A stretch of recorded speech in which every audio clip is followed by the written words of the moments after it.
Price action क्या होता है, चार्ट पर कैंडल्स कैसे बनती है और उनके पीछे बायर्स और सेलर्स का क्या माइंडसेट या फिर साइकोलॉजी होती है, इसे बेसिक से एडवांस तक डिटेल में जानते हैं। सबसे पहले प्राइस एक्शन किसे कहते हैं ये जानते हैं। ये निफ्टी 50 का 2 फरवरी का 5 मिनट टाइम फ्रेम का चार्ट है। यहाँ मार्केट 21,800 लेवल पर ओपन होता है और एक स्ट्रॉन्ग ग्रीन बुलिश कैंडल के साथ ऊपर बढ़ता है। उसके बाद अगले 2 घंटों तक प्राइस 21,950 लेवल से रेजिस्टेंस फेस करते हुए एक ही रेंज में ट्रेड करती है, लेकिन 11 बजे के बाद इस रेंज को ब्रेक करके प्राइस ऊपर निकल जाती है। प्राइस एक स्ट्रॉन्ग मूवमेंट के बाद यहाँ एक बेस बनाती है और ब्रेकआउट के बाद फिर से अपना पुराना मोमेंटम कंटिन्यू करती है। यहाँ प्राइस एक पॉइंट से दूसरे पॉइंट तक मूवमेंट करती है। जब भी प्राइस को किसी डायरेक्शन में आगे बढ़ना होता है तो प्राइस कभी भी एक सीधी रेखा में आगे नहीं बढ़ती। प्राइस को आगे बढ़ाने के लिए मार्केट में बायर्स और सेलर्स का होना जरूरी होता है। इसीलिए प्राइस आगे बढ़ते हुए हायर लोज और लोअर हाइस का फॉर्मेशन बनाती है, जिससे अलग अलग लेवल्स पर बायर्स और सेलर्स मार्केट में एंट्री और एग्जिट करते रहते हैं। प्राइस के इसी मूवमेंट या फिर एक्शन को ट्रेडिंग की भाषा में प्राइस एक्शन कहते हैं। अब कैंडल्स कैसे बनती है और उनके पीछे क्या साइकोलॉजी होती है ये जानेंगे। ये निफ्टी 50 का 5 फरवरी का 5 मिनट टाइम फ्रेम का चार्ट है। यहाँ मार्केट 21,900 लेवल पर ओपन होता है और प्राइस एक्शन बनाते हुए 21,960 इस लेवल से रेजिस्टेंस फेस करता है। अगर आप चार्ट को ध्यानपूर्वक देखेंगे तो यहाँ प्राइस 21,950 से लेकर 21,960 इस लेवल से बार बार रेजिस्टेंस फेस कर रही है। इसका मतलब जब भी प्राइस इस एरिया में आती है, सेलर फिर से फ्रेश सेलिंग स्टार्ट करते हैं और प्राइस को नीचे पुश करते हैं। आज के डे लोज को अगर हम कनेक्ट करते हुए एक ट्रेंड लाइन ड्रॉ करते हैं तो जब भी प्राइस इस ट्रेंड लाइन को टच करती है वैसे ही बायर्स मार्केट में एंट्री करते हैं और प्राइस को ऊपर ले जाते हैं। यहाँ सेलर्स के स्टॉप लॉस ऊपर की तरफ इस एरिया में है और ज्यादातर बायर्स के स्टॉप लॉस इस सपोर्ट लेवल के नीचे प्लेस है। इसका मतलब ये 2 लेवल्स अभी मार्केट में साइकोलॉजिकली सबसे इंपॉर्टेंट है, क्योंकि जैसे ही मार्केट इन लेवल्स को तोड़ने की कोशिश करेगा वैसे ही बायर्स या फिर सेलर्स की साइकोलॉजी डिस्टर्ब होगी और वो पैनिक में आकर अपनी पोजीशंस एग्जिट करने लगेंगे। लास्ट टाइम जब बायर्स प्राइस को ऊपर ले जाने की कोशिश करते हैं तो जैसे जैसे प्राइस रेजिस्टेंस लेवल के पास आती है वैसे ही बायर्स की संख्या कम होने से कैंडल्स की साइज छोटी होती जाती है, जिससे प्राइस रिसेंट स्विंग हाई को ब्रेक नहीं कर पाती। इसका मतलब प्राइस को ऊपर ले जाने का ये बायर्स का आखिरी अटेम्प्ट था।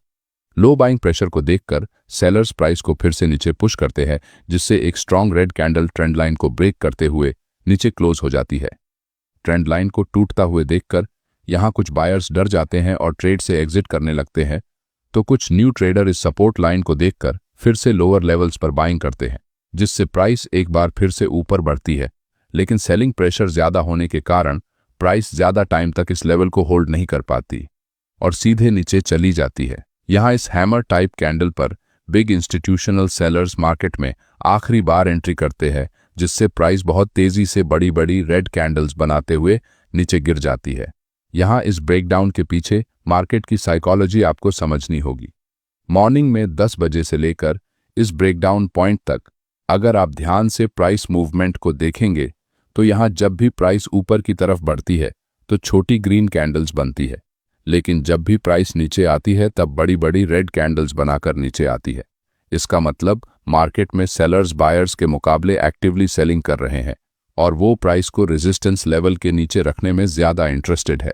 कोई भी बिग इंस्टीट्यूशनल सेलर्स अपने सेल ऑर्डर्स किसी एक लेवल पर एक ही वक्त नहीं लगा सकते, क्योंकि वो बहुत बड़ी क्वांटिटी में ट्रेड करते हैं। इसलिए उन्हें अपने सेलिंग ऑर्डर्स को एग्जीक्यूट करने के लिए मार्केट में लिक्विडिटी चाहिए होती है।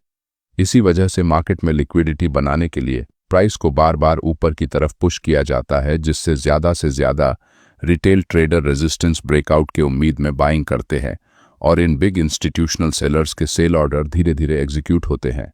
जैसे ही रिटेल ट्रेडर्स का बाइंग इंटरेस्ट कम होता है वैसे ही ये बड़े सेलर्स ऊपर से सेलिंग स्टार्ट करते हैं और प्राइस को गिरा देते हैं।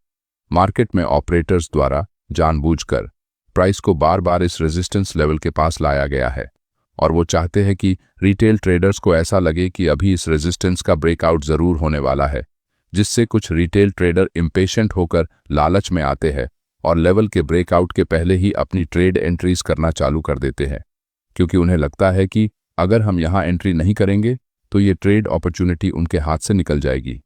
जो ट्रेडर इस जोन में एंट्री करते हैं उनके मन में फियर ऑफ मिसिंग आउट, इसका मतलब फोमो की भावना उत्पन्न होती है और वो इस माइंडसेट को कंट्रोल नहीं कर पाते हैं।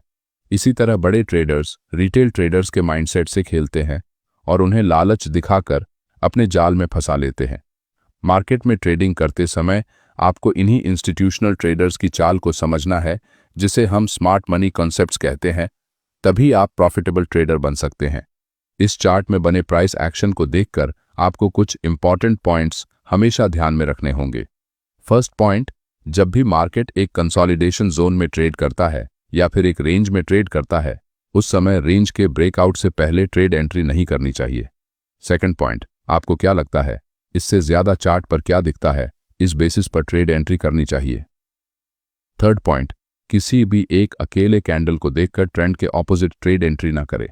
यहां इस अकेले ग्रीन बुलिश कैंडल को देखकर अगर आप लॉन्ग ट्रेड लेने की कोशिश करते हैं तो आपका लॉस होने के चांसेस ज्यादा है।